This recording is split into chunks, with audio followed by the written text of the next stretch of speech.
اطلاعات کے مطابق پنجاب حکومت نے کنٹرول آف ہیبیچول آفینڈر بل پر مزید کسی بھی طرح کی پیش رفت کو فی الحال روک دیا ہے۔ پنجاب حکومت نے اسپیکر ملک احمد خان کے تحفظات کی وجہ سے بل پر دوبارہ غور کرنے کا حکم دیا ہے۔ بل دوبارہ ہوم ڈپارٹمنٹ کی اسٹینڈنگ کمیٹی کو بھیجا جائے گا۔ پنجاب اسمبلی کے اسپیکر ملک محمد احمد خان نے Punjab control of habitual offenders and anti social behaviour bill 2026 قائمہ کمیٹی سے منظور ہونے پر حیرانی کا اظہار کرتے ہوئے کہا تھا کہ نو آبادیاتی دور کی یاد تازہ کرنے والا قانون متعارف کرانا ممکن نہیں۔ یوں اگر اسمبلی کے اسپیکر بھی اس بل سے لاعلم ہو تو پھر قانون سازی کا عمل کس جانب بڑھ رہا ہے؟ اس بل کے تحت ضلعی انٹیلیجنس کمیٹیوں کو ایسے غیر معمولی اختیارات دیے جا رہے تھے جن کی بنیاد پر کسی شخص کے خلاف عدالت سے سزا ثابت ہوئے بغیر اس کے بینک اکاؤنٹس منجمد، جائیداد ضبط، قومی شناختی کارڈ اور passport block, social media accounts ختم کیے جا سکتے ہیں، موبائل فون اور دیگر الیکٹرانک آلات قبضے میں لیے جا سکتے ہیں اور اسے الیکٹرانک نگرانی کے نظام کے تحت رکھا جا سکتا ہے۔ بعض خلاف ورزیوں پر 4 سال تک قید اور 20 لاکھ روپے تک جرمانے کی سزائیں بھی تجویز کی گئیں۔ حکومت کا موقف ہے کہ یہ قانون منظم جرائم، بھتہ خوری، منشیات، آن لائن بلیک میلنگ، جھوٹی معلومات اور دیگر سماج دشمن سرگرمیوں کے خاتمے کے لیے ضروری ہے۔ لیکن سوال یہ ہے کہ کیا ایسے جرائم صرف پنجاب میں ہیں؟ دنیا کے قریباً ہر جمہوری ملک میں یہ جرائم موجود ہیں، مگر وہاں انتظامیہ کو محض انٹیلیجنس رپورٹس کی بنیاد پر شہریوں کے بنیادی حقوق سلب کرنے کے اختیارات نہیں دیے جاتے۔ حقیقت یہ ہے کہ اس بل کی فکری جڑیں برطانوی سامراجی دور میں ملتی ہیں۔ 1871 کے کرمنل ٹرائبز ایکٹ کے ذریعے کئی برادریوں کو پیدائشی طور ہی مجرم قرار دے کر ان کی نقل و حرکت محدود کی گئی تھی۔ بعد ازاں Punjab restriction of habitual offenders act 1918 کے تحت بھی کسی شخص کو سزا یافتہ ہوئے بغیر عادی مجرم قرار دے کر پولیس نگرانی میں رکھا جا سکتا تھا۔ پھر 1959 میں ایوب خان کی فوجی حکومت نے Punjab control of goondas ordinance کے ذریعے انتظامیہ کو مزید اختیارات دیے۔ آج کا مجوزہ بل انہی قوانین کا ایک جدید مگر کہیں زیادہ طاقتور روپ دکھائی دیتا ہے۔ سول سوسائٹی، وکلاء اور خود اسپیکر پنجاب اسمبلی کے تحفظات اس لیے اہم ہیں کہ اس قانون میں جھوٹی معلومات، سماج دشمن رویہ اور قابل اعتماد شواہد جیسی مبہم اصلاحات استعمال کی گئی ہیں، جن کی تشریح وہی انٹیلیجنس کمیٹیاں کریں گی جو کارروائی بھی کریں گی، فیصلہ بھی دیں گی۔ یوں عدالتی نگرانی کمزور اور انتظامی اختیارات غیر معمولی حد تک وسیع ہو جاتے ہیں۔ ایسے میں سوال یہی بنتا ہے کہ پنجاب حکومت کو اس نوعیت کے متنازع قوانین کی ضرورت کیوں محسوس ہوئی؟ جب میڈیا، آزادی اظہار رائے اور ڈیجیٹل آزادیوں سے متعلق متعدد قوانین پہلے ہی تنقید کی زد میں ہیں، تو کیا یہ بل اختیارات میں مزید توسیع کی ایک کڑی ہے؟ اسی پر پروگرام کے پہلے حصے میں گفتگو رکھیں گے۔ میرے ساتھ ہیں زیغم خان، شہزاد چودھری، رضا رومی اور حسن نثار صاحب۔ پروگرام کا سوال آپ سبھی کے لیے۔ 21ویں صدی کا چوتھائی سفر مکمل ہو چکا، حکومت پنجاب کو 1871 کے برطانوی سامراجی قانون کی روح دوبارہ زندہ کرنے کی ضرورت کیوں پیش آئی؟ زیغم صاحب، کیا اس کے پیچھے ذہنیت یا مقصدیت نظر آتی ہے کہ اس طرح کا قانون بنایا جائے جبکہ جتنے اس میں آفینس لکھے ہیں ہر ایک کا قانون موجود ہے، انتظامی اور انٹیلیجنس کمیٹیاں آلریڈی موجود ہیں، اگر وہ ڈیلیور نہیں کر پا رہی تو یہ قانون کس طریقے سے ڈیلیور کر پاتا؟ عائشہ، وہ اقبال نے کہا تھا لازم ہے دل کے پاس رہے پاسبان عقل، لیکن کبھی کبھی اسے تنہا بھی چھوڑ دے۔ ہمارے حکمرانوں نے اس کی تشریح کچھ یوں کی ہے کہ جہاں پر بھی اجتماعی معاملات ہوں تو عقل کو گھاس چرنے لیے چھوڑ دو، اور جہاں اپنے فائدے کی بات آئے تو اس کو واپس بلا لو۔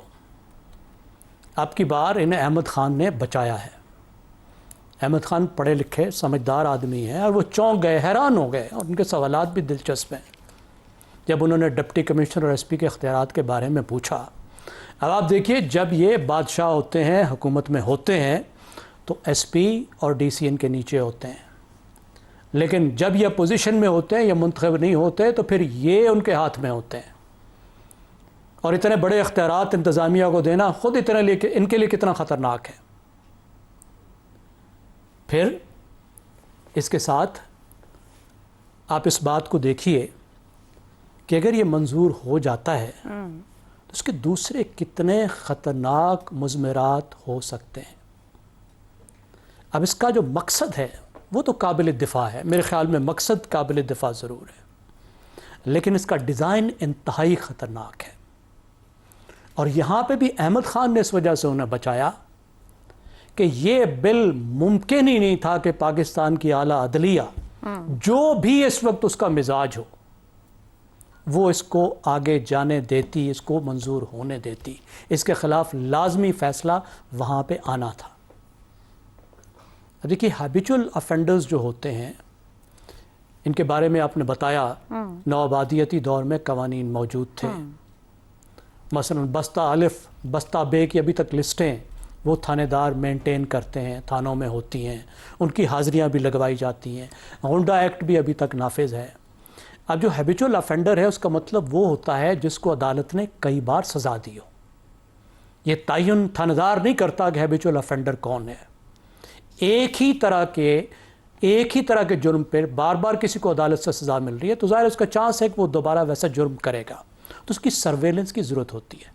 مغربی ملکوں میں بھی کچھ جرائم کی اگر وہ ہیبیچول ہوں, بار بار کیے ہوں, ریپیٹ افینڈر ہوں, تو ان کی سرویلنس کی جاتی ہے, ان کو پٹے بھی لگائے جاتے ہیں, ان کو محدود بھی کیا جاتا ہے, نگرانی بھی کی جاتی ہے. مثال کے طور پہ سیکس افینڈرز, بچوں کے خلاف جرائم کرنے والے لوگ, خواتین کے خلاف جرائم کرنے والے لوگ.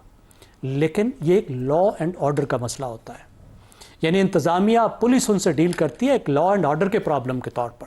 زیغم صاحب میری سمجھ کے لیے مجھے سمجھائیے گا, میں رینکنگ چیک کر رہی تھی پاکستان کی پولیس کی, رینکس موسٹ کرپٹ اور لیسٹ ٹرسٹڈ ہے پاکستان میں.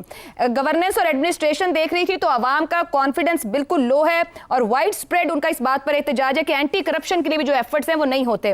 یہ میں ان اداروں پر لوگوں کے ٹرسٹ کی بات کر, جب میں آپ سے کہتی ہوں کہ آلریڈی جو کمیٹی میں لوگ مینشن کیے گئے ہیں وہ انتظامی اور انٹیلیجنس اداروں کے اندر ان عہدوں پر موجود ہیں, جب وہ بیٹھے ہوئے ہیں, ہم نے سی سی ڈی پہ کچھ دن پہلے بات کی, اگر تب کوئی پروسیجر فالو نہیں ہو رہا ہے, ایس او پی فالو نہیں ہو رہا, قوانین ہر طرح کے موجود ہیں, ہر طرح کے کرائم کے, سسٹم کے اوپر لوگ ٹرسٹ نہیں کر رہے, تو یہ کمیٹی جو بنے گی وہی لوگ ہیں جو اس وقت بھی رن کر رہے ہیں ڈسٹرکٹ لیول پر, ڈویژنل لیول پر, پروونشل لیول پر. تو پھر یہ سوچ کیسے آئی کہ وہ لوگ اس پروسیجر کے تھرو ڈیلیور کر پائیں گے آلریڈی ایگزسٹنگ کوئی بھی قانون یا پروسیجر کے تھرو, جب وہ ڈیلیور نہیں کر پا رہے؟ عائشہ یہ خود ایک طرح کا سی سی ٹی سسٹم ہے نا, کہ آپ نے پولیس کو ٹھیک نہیں کرنا ہے, آپ نے نئی لیجسلیشن نہیں کرنی ہے, آپ نے عدالتوں کو فاسٹ نہیں بنانا ہے, عدالتی ریفارم نہیں کرنی ہے, آپ نے کچھ بھی نہیں کرنا, آپ نے کوئی انتظامی حل نکالنا ہے, کوئی انتظامی جگاڑ نکالنا ہے. اگر یہ وہاں تک رہتے جہاں تک قوانین کو اپڈیٹ کرنے کی ضرورت تھی تو بات تو ٹھیک تھی, لیکن جہاں پہ آپ پولیس کو مکمل اختیار دے رہے ہیں کہ آپ خود سزا بھی دے لو, آپ رگڑا بھی لگا لو, آپ لوگوں کے بنیادی آئینی حقوق بھی چھین لو, تو پھر اس کا کیا مطلب ہے؟ پھر تو آپ ایک اور طرح کی ایک سی سی ڈی لانچ کر رہے ہیں نا, اور وہ بھی اس طرح لانچ کر رہے ہیں کہ سروے اس کے اوپر کوئی نگرانی کا مؤثر نظام بھی نہیں. اب آپ بتا رہی ہیں کہ اپیل کا کیا سسٹم ہے. اپیل کا سسٹم اتنا مذکا خیز ہے کہ آپ یہ کہہ ہی نہیں سکتے کہ اپیل کسی طرح کی بھی اپیل موجود ہے. پھر آپ ایک اور بات دیکھیے, ٹھیک ہو گیا, دیکھیں جس کو یہ کہتے ہیں انسداد سماجی رویہ, ویسے تو عجیب و غریب ہے, میں بار بار یہی پڑھ رہا ہوں. انسداد سماجی رویہ کا تو مطلب یہ ہے کہ جس کا سماجی رویہ ہے ٹھیک ہے اس کا رگڑا لگایا جائے. ٹھیک ہو گیا, میں آپ کی اسی بات کو لے کر آگے حسن صاحب آپ کی جانب جاؤں گی, زینب صاحب آگے بڑھوں گی یہاں سے گفتگو کو لے کے. حسن صاحب جو کمیٹی بھی بنائی ہے جس نے یہ چیزیں ڈیسائیڈ کرنی ہے کہ کس کے رویے کیسے ہیں اور کیا اس کو سزا کس طرح دینی چاہیے, تو اس میں سیگمنٹ آف سوسائٹی کی تو کہیں ریپریزنٹیشن نہیں ہے, کیونکہ منتخب نمائندہ ہو, سول سوسائٹی کے لوگ ہوں, ڈاکٹر ہوں, انجینئر ہوں, سوشل میڈیا استعمال کرنے والے ہوں, کہ وہ طے کر پائیں کیا ہو رہا ہے. تو کیا واقعی جرائم کے خاتمے کا قانون ہے یا شہری آزادیوں کو خاموشی سے محدود کرنے کا ایک اور نسخہ ہے؟ پتہ نہیں یار, میں بہرحال ایک بات زیغم صاحب نے کی ہے, میں اس کی توثیق کرتا ہوں.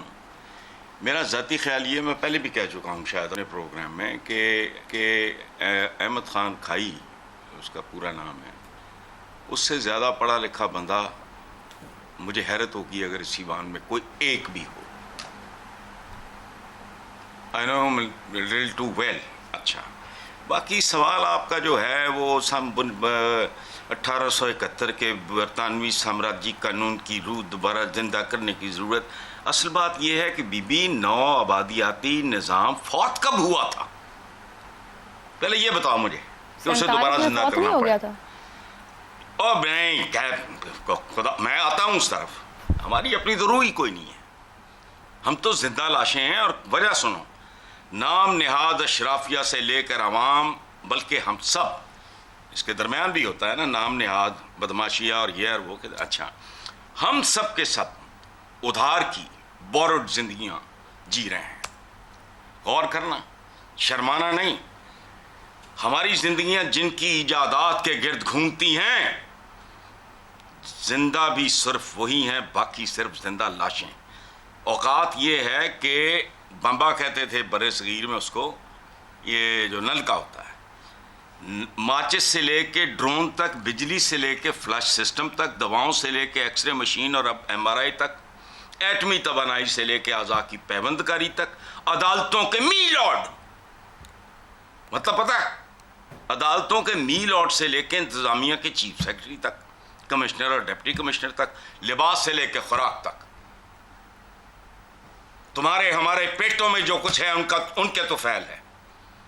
پر ایکڑ ییلڈ کہاں سے کہاں کس نے پہنچائی، ٹریکٹر کس نے بنایا، یہ باقی سارے لوازمات، ایگریکلچر جو ماڈرن ایگریکلچر ہے، اس کا کوئی تعلق ہے؟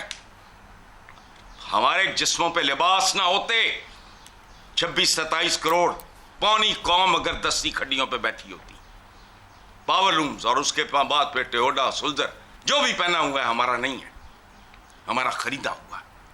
اچھا، یہ لباس سے لے کے خوراک اور رہن سہن تک ہم زندہ قوم ہیں، لیکن نہ جسم آپ کا اپنا ہے، نہ روح آپ کی اپنی ہے، نہ سوچ آپ کی اپنی ہے، آپ کے لباس، تو آپ کہہ رہے ہیں آج کے حکمران بھی 150 سال پرانے حکمرانوں کے تھاٹ پروسیس کے ساتھ حکمرانی کر رہے ہیں؟ نہیں، یہ ان سے بھی بدتر ہیں۔ وہاں پھر انصاف تھا۔ یاد رکھو برے صغیر پہ احسان، ہم الحمدللہ مسلمان ہیں، لیکن ہندوؤں کے ساتھ ظلم کی جو انتہا ہوتی تھی، مرد مر گیا، اس کی جوان بیوی بچے گئے بھاڑ میں، ستی کر دیتے تھے، اس کو زندہ جلا دیتے تھے۔ ٹھیک، گورے کے احسانات اور ریلوے جب پٹڑیاں بچھی تو برے صغیر کے پڑھے لکھے لوگ بھی کہہ رہے تھے کہ گورا لوہے کے پٹے ڈال کے ہمارا ملک کھینچ کے لے جائے گا۔ یہ اوقات ہے، ٹھیک ہے ہے، کیا آپ کے پاس؟ ٹھیک ہے۔